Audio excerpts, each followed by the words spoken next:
cordial saludo a todos. En esta oportunidad hablaremos sobre el síndrome metabólico.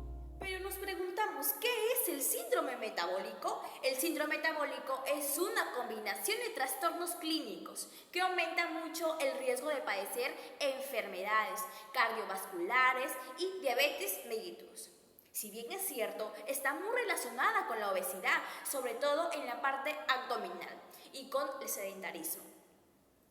Hay factores hereditarios genéticos que junto a otros factores ambientales adecuados predisponen a que se manifieste este trastorno. Estos factores hereditarios son la hipertensión arterial, la diabetes en familias de primer grado o bien de sufrir una diabetes gestacional. También tener un hígado graso no alcohólico, esto con un estilo de vida muy sedentario y un exceso de peso, sobre todo abdominal, puede desencadenar esta serie de alteraciones. De hecho, los componentes del síndrome metabólico son las cifras de presión arterial elevadas, el aumento de los triglicéridos, la disminución de las cifras del colesterol HDL, que pues viene a ser el colesterol bueno. También unas cifras de glucosemia elevadas. Si tenemos más de estos factores, entonces estamos hablando de un síndrome metabólico. Diagnósticos para el síndrome metabólico. Criterios para el diagnóstico del síndrome metabólico. En el perímetro de cintura, en hombres debe ser mayor que 94 centímetros y en mujeres debe ser mayor que 80 centímetros.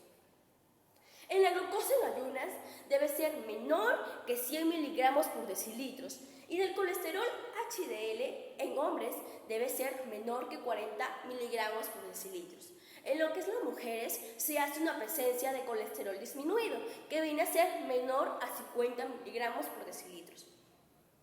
En lo que es los triglicéridos debe ser mayor que 150 miligramos por decilitros. En la hipertensión arterial tenemos la sistólica, que debe de ser mayor que 130, y en la diastólica debe ser mayor que 85 milímetros de mercurio. Aspectos determinantes. Para poder terminar el diagnóstico del síndrome metabólico se tiene que cumplir con 3 o más de los siguientes aspectos. 1. Perímetro abdominal aumentado. El perímetro abdominal aumentado es una disposición antropométrica solicitada para determinar la acumulación de grasa visceral en la área abdominal de la persona. Si ésta sobrepasa las medidas adecuadas, se notará un incremento de problemas en la salud con un indicador de desarrollo de patologías cardiovasculares. Elevado nivel de triglicéridos.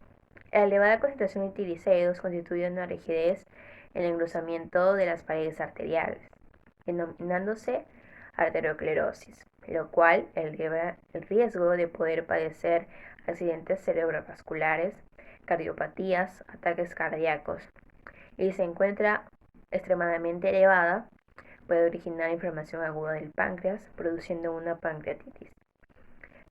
Bajo nivel de colesterol HDL. El colesterol de proteínas elevadas densidad HDL es conocido como el colesterol bueno, que está ubicado en el fluido sanguíneo y en total de las células.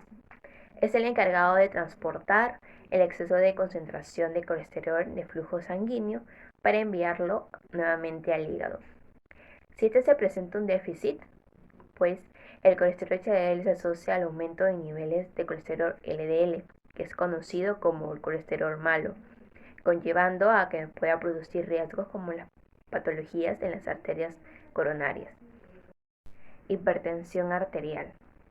La tensión arterial elevada se refiere al trastorno en el cual está presente una tensión altamente constante por los vasos sanguíneos, la cual puede originar daños en las paredes arteriales debido a la fuerza ocasionada por el corazón al bombardear la sangre. Entre los parámetros indicadores del síndrome metabólico se halla la hipertensión arterial, la cual está asociada a padecimientos cardiovasculares y obesidad. Fisiopatología del síndrome metabólico. Es un estado inflamatorio crónico del organismo debido a la acumulación excesiva de grasa central, resultado de dietas hipercalóricas y bajo gasto energético. lo que ocasiona la disfunción endotelial en el tejido adiposo, alterando así el metabolismo de glucolípidos y el surgimiento de resistencia a la insulina. La grasa visceral incrementada estimula la producción elevada de factores proinflamatorios, como las adipoquinas dañinas, y disminución de la adiponectina. La acción que cumplen las adipoquinas secretadas en niveles normales en el tejido adiposo permiten la homeostasis de la glucosa, modulando la insulina. Asimismo, regula la ingesta y el metabolismo energético. Tenemos adipoquinas con efectos benéficos como la leptina, quien disminuye la ingesta debido al estímulo anorexigénico, la adiponectina, quien controla la glucemia y tiene funciones hipolipemiantes, antiinflamatorias y antiaterogénicas. La adiponectina en niveles adecuados protege al organismo contra el desarrollo de cardiopatía isquémica y mejora la salud cardiovascular, pero su expresión disminuye en sujetos con obesidad. Asimismo, la presencia de adipoquinas con efectos deleterios o dañinos, encontrando al factor de necrosis tumoral alfa-resistina, interleucina 6, quienes incrementan la resistencia a la insulina, y el angiotensinógeno, quien contribuye a la hipertensión arterial y alteración de la fibrinólisis. En una persona con obesidad central, la secreción de adipoquinas inflamatorias aumenta, lo que provoca la disfunción endotelial, la insulinoresistencia, la hiperinsulinemia y alteración de la fibrinólisis, proceso corporal en el cual impide la formación de coágulos sanguíneos. Todo ello conlleva a un estado proinflamatorio y protrombótico. A la vez se presenta una disminución de la adiponectina, lo cual favorece el incremento de niveles de triglicéridos, disminución del HDL, elevación de la apoliproteína B y la presencia de partículas pequeñas y densas de LDL. Todo ello conlleva un estado aterotrombótico. La aumentada grasa visceral provoca la resistencia a la insulina, lo cual es el punto de origen de anormalidades que conforman el síndrome metabólico. La importancia de la insulina se debe a que es la principal responsable de controlar la captación, utilización y almacenamiento de nutrientes celulares. Aumenta la absorción de glucosa en sangre, principalmente en el músculo y en el tejido adiposo, en donde promueve su conversión a glucógeno y triglicéridos respectivamente, inhibiendo al mismo tiempo su degradación. En situaciones normales, la insulina activa en la membrana celular su receptor y desencadena segundos mensajeros, como el sustrato receptor de insulina 1, que al unirse con la insulina incita a la activación de dos vías de señalización, la fosfatidil-inositol 3 quinasa y la proteína sinasa activada por mitógenos, MAP. La fosforilación del fosfatidil-inositol 3 quinasa inicia una cadena de reacciones, entre ellas la estimulación de la actividad del GLUC4, lo que permite la captación de glucosa por la célula muscular, la estimulación de la síntesis de proteínas, que inhibe la lipólisis, también induce a la fosforilación de la quinasa serina, el AKT. Esta enzima estimula la síntesis del óxido nítrico y mejora la función endotelial. Por otra parte, se libera la vía MAP, enzima responsable de las actividades de crecimiento en mitogénesis de insulina y mediadora de acciones vasoconstrictoras, proinflamatorias y aterogénicas de la hormona. En un estado de síndrome metabólico se genera la resistencia a la insulina debido a la presencia de gran cantidad de ácidos grasos que bloquean las señales de insulina, impidiendo la activación de receptores de la misma, y por ende no se da la activación del fosfatidil-inositol 3 quinasa. Esta falta de activación disminuye la disponibilidad del óxido nítrico, favoreciendo a la síntesis de moléculas inflamatorias como el factor de necrosis tumoral alfa e interleucina 6, provocando así un estado proinflamatorio, y el aumento de la formación de estas moléculas inflamatorias impide el paso de la glucosa al tejido, provocando la acumulación de niveles de glucosa y una hiperinsulinemia. El aumento de glucosa sanguínea provocada por la resistencia a la insulina conlleva al páncreas a incrementar la producción de insulina como medio compensatorio. generando así la hiperinsulinemia. Esta activa el sistema simpático y con ello a nivel renal la activación del sistema renina-angiotensina-aldosterona. La renina, al reconocer la concentración elevada de sodio sérico proveniente de la dieta hipercalórica, da lugar a que la angiotensina 1, por medio de la enzima convertidora del mismo nombre, se convierte en angiotensina 2, la cual provoca la vasoconstricción del vaso sanguíneo, aumentando la resistencia vascular periférica. Asimismo, la aldosterona eleva la absorción de sodio y agua a nivel túbulo distal, aumentando el agua intravascular y el retorno venoso, que elevan el volumen sanguíneo, lo cual requiere de una mayor frecuencia y gasto cardíaco. La resistencia vascular periférica más el aumento del gasto cardíaco generan la hipertensión arterial. La resistencia a la insulina también aumenta el estrés oxidativo, debido a que la hiperglucemia estimula el incremento de la secreción de insulina por la célula beta pancreática para mantener el nivel de glucosa en sangre. Con el transcurso del tiempo, la célula beta pancreática pierde su capacidad de mantener la hiperinsulinemia compensatoria, generando la apoptosis, muerte celular programada de la célula beta pancreática. Esta situación trae como resultado una hiperglicemia crónica, causando así la diabetes mellitus tipo 2 por la obesidad, resistencia insulínica y el deterioro de la célula beta pancreática. La grasa visceral aumentada estimula la producción de adipoquinas proinflamatorias, el factor de necrosis tumoral alfa, que actúa mediante la fosforilación inhibitoria del sustrato receptor de insulina 1, impidiendo la captación de glucosa impulsada por la insulina. Asimismo, la interleucina 6, leptina y resistina generan la alteración del metabolismo de los lípidos, debido a la falta de inhibición de la lipólisis por incapacidad insulínica, provocando el aumento de ácidos grasos libres que al llegar al hígado originan la lipogénesis de novo, es decir, aumento de la síntesis de triglicéridos, VLDL rica en triglicéridos y a lipoproteína B. Esto es de suma importancia, ya que la lipoproteína B moviliza el colesterol a todo el organismo por la circulación, causando así una hipercolesterolemia. Asimismo, en el tejido muscular y adiposo se origina una reducción del estímulo de la lipoproteína lipasa, cuya función es relevante para la descomposición de moléculas de grasa. Por ende, ante dicho descenso se beneficia el almacenamiento de lipoproteína de densidad intermedia, las IDL y las LDL. Estas lipoproteínas inducen al aumento del colesterol y favorece la actividad de la proteína de transferencia de ésteres de colesterol, provocando que las HDL se enriquezcan en triglicéridos, resultando en LDL y VLDL.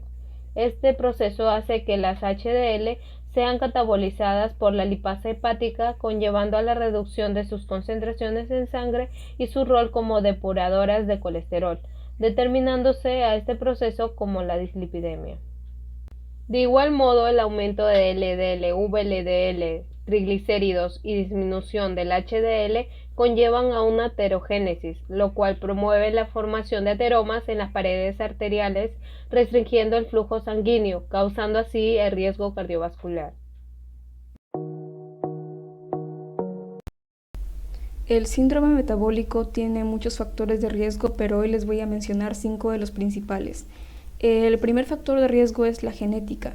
Esto tiene mucho que ver con esta patología, ya que si ponemos en caso a un paciente hipertenso, el cual es padre, el hijo puede llegar a padecer hipertensión, pero este riesgo existe en un 80%. Y en cambio, con lo que es la diabetes, puede verse manifestado con un 40% de riesgo de probabilidad de padecer diabetes, ¿no? El siguiente factor de riesgo es el sedentarismo. El sedentarismo se caracteriza por la inactividad física. La inactividad física puede ser un factor de riesgo para lo que es la resistencia a la insulina. La resistencia a la insulina puede verse acompañada por un perfil peptídico en el paciente que sea dañado y también el tercer factor es la dieta que lleva el paciente. Por ejemplo, un paciente que se alimenta demasiado de alimentos altos en grasas saturadas puede desencadenar en el organismo un aumento de colesterol. Además de esto, si el paciente tiene un incremento en la dieta de calorías, puede verse al tiempo una diabetes. El cuarto factor es la hiperactividad cardiovascular, el cual se manifiesta por la frecuencia cardíaca y la presión sanguínea. Esto puede afectar la estructura vascular del organismo. Esto puede llegar a dar lugar a lo que es la hipertensión y la diabetes. Por último, tenemos al factor del estrés que puede, al paso del tiempo, puede generar un aumento de glucosa y lo que es la hipertensión. Esto se manifiesta por la frecuencia cardíaca y la presión sanguínea elevada. Consecuencias del síndrome metabólico. Una de las consecuencias es la diabetes mellitus, el cual está asociada a patologías metabólicas y trastornos cardiovasculares. Asimismo, el padecer síndrome metabólico significa la aparición de desequilibrios en la asimilación de grasas en los valores de colesterol y triglicéridos, afectando gravemente el metabolismo. Otro de los efectos es la deficiencia al momento de producir y asimilar y regular la insulina. También puede desencadenar una afectación hacia el microbiota intestinal, la cual se encarga de producir enzimas, vitaminas, entre otros. La intervención en la microbiota intestinal es significativa, ya que existe una variación que involucra a los polifenoles, que por sus funciones llegan a impactar directamente con el síndrome metabólico y puede relacionarse a la prevención de numerosas enfermedades. En el tratamiento ante el síndrome metabólico es esencial para regular los niveles de colesterol y mejorar la sensibilidad de la insulina. Cambio en las conductas alimenticias y actividad física siendo la primera opción para el control de pacientes con síndrome metabólico, ya que el propósito es lograr establecer una pérdida moderada de peso. Por un lado, una dieta basada en un balance energético negativo, es decir, una alimentación en el consumo de calorías, es determinante para el desarrollo de un metabolismo oportuno para evitar contraer patologías relacionadas a este síndrome, que implica principalmente llevar hábitos saludables. La actividad física regular contribuirá al metabolismo del organismo, mejorando la circulación y logrando una estabilidad interna al nivel medio que, de ser constante, reducirá los riesgos de afrontar alteraciones cardiovasculares. El llevar estas rutinas diarias acrecienta de manera gradual la sensibilidad a la insulina. Existen fármacos que contribuyen al manejo de los componentes del síndrome metabólico, al fin de reducir los riesgos en la salud. El fármaco recomendable a consumir es el Orlistat, medicamento inhibidor de las lipasas. Actúa evitando que algunas de las grasas de los alimentos consumidores se absorban en los intestinos. En la diabetes mellitus se indica utilizar fármacos orales como la insulina, que funciona ayudando a mover la glucosa de la sangre hacia los otros tejidos del cuerpo, en donde se usa para energía. En la hipertensión arterial, el fármaco adecuado es la ISA-ARA2, fármacos que inhiben el sistema renina, angiotensina, aldosterona, al reducir rápidamente el incremento de la presión arterial, al evitar la combinación de angiotensina 1 y angiotensina 2. Prevención. La prevención es importante para disminuir la aparición de la enfermedad. Es una estrategia para reducir la tasa de mortandad por enfermedades cardiovasculares y cerebrovasculares relacionadas al síndrome metabólico. La prevención consiste en un cambio de estilo de vida en la dieta y actividad física del paciente para mantener su salud y el índice de masa corporal. En este trabajo hemos considerado estas acciones para prevenir el síndrome metabólico. 1. Hábitos de alimentación. Comer bien y sano significa que nos estamos alimentando de manera adecuada. Esto quiere decir que tenemos el conocimiento de algunos productos que consumimos y que nos ayudan a mantener el equilibrio en nuestra dieta diaria. 2. Inculcar la actividad física.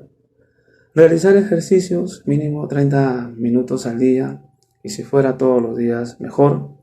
El ejercicio reduce el nivel de azúcar en la sangre y ayuda a que la insulina funcione mejor. Disminuye el riesgo de diabetes mellitus tipo 2 y síndrome metabólico. Y 3. Educación nutricional. La instrucción nutricional junto con la actividad física nos ayudarán a luchar contra este síndrome. Se recomienda contar con un especialista en nutrición que nos enseñe a conocer hábitos de alimentación con dietas especiales para el tratamiento y prevención de la enfermedad.